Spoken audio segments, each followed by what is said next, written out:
Okay, hi Lisa, this is me again, responding to yet another one of your videos. And it's the video you named Social Networks Waste of Time. I just wanted to say I am glad you opened up your channel to video responses because, like I said, I've been following you for a while, and you seem like, on the conservative side, and I didn't necessarily know how you would receive some of what I had to say. But in this case, I think you will agree with me that they are not. This is a resounding no to that question. They are not a waste of time, not by a long shot. I put up a video of mine telling my YouTube story, and I gained popularity on YouTube quite by accident. It was not anything planned, but it did help to change my life and move it in a direction that made me want to have the goal of having a social network. I just was not impressed with dating sites. You get on those and pay $9.95, and all you have is a picture of the person, and you're just texting back and forth. That was stupid to me. And I love Facebook, but because I was so prudish about privacy and my personal information, I was, not too fond of Facebook, and I was real cautious about who was my friends. And so, therefore, I strictly only friended people that I actually really knew. And that made for a very dull Facebook for me. So, I wasn't feeling Facebook all that much, because when I come and visit my Facebook, half the people I knew were not on the computer at all. So I came up with the bright idea of creating a second page, so it won't be no conflict of interest, because on my, real Facebook page with my real information, real name, there are minors on there, and I didn't want my friends, putting stuff in the status line, that would be inappropriate, because I did have minors as friends.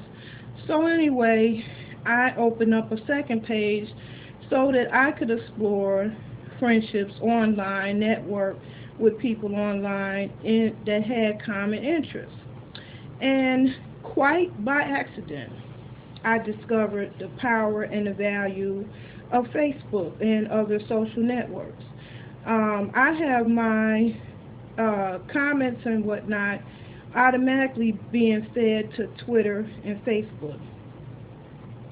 And that worked out so well for me that I got such a response on Facebook that it blew up my Gmail.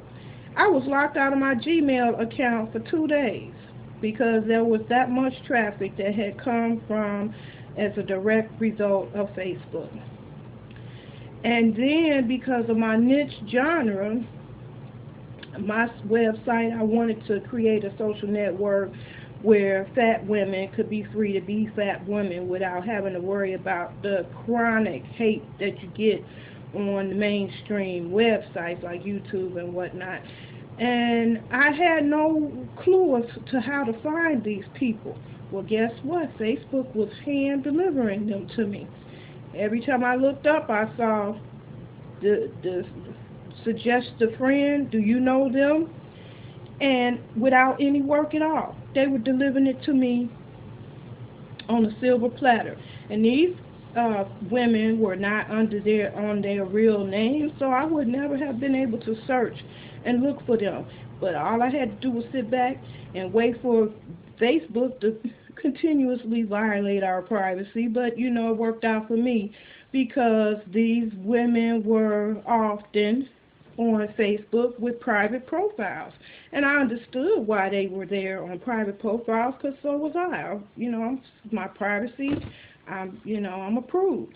I'm guarded with it. And so were these ladies. I had no clue what their names was on Facebook to search and start friending them up, but Facebook would deliver them right to me on a silver platter. So I lapped it up, and in fact, lapped it up so well that that's the reason why my Facebook page got closed. Too many friends. I don't get that one since they suggested it. You know, it really, to me, it would amounted to them just hating on the fact that I was capitalizing on what they're capitalizing on. They want to benefit from it, but they certainly don't want you to benefit from it. So that's a word to the wise. Um, there's a limit on how many friends you can make without the spy bots honing in on you and penalizing you for it. So I know when I open up my next page, it's going to be, you know, I'll have that knowledge, and I'll only friend a few people at a time. But it worked wonders. I mean, I have followers on Twitter, and I never tweet. I mean, I think Twitter is, personally, in my own personal opinion, is a over-glorified status line. I mean, they did improve the ad video and whatnot, but, you know, when I joined, that wasn't the case, and I had no desire whatsoever to be on Twitter. But I did make sure that my comments or stuff on YouTube were fed to my Twitter page. So I picked up followers just from doing that. And I never tweet. I never go on Twitter and tweet anything. It was just simply my comments going in auto feed and YouTube. Now I have followers on Twitter. But the Facebook, that is like the best invention for a business if you use it right. So, and then also Ning.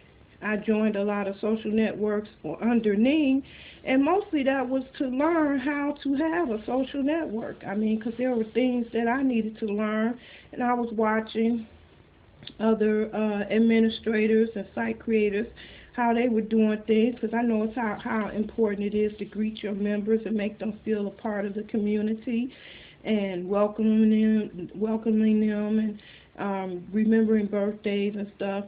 But I wanted, you know, a specific niche of people, and so I found them on Facebook. I didn't find them on the social networks. I found them on Facebook. I wanted the individuals who were not afraid to post pictures and content, because that's what I knew what was going to be the thing that generates traffic for me, is the content. So, long answer short, yes.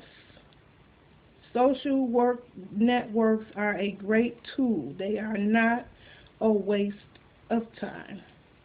Not by a long shot. That's my response to your video. Peace.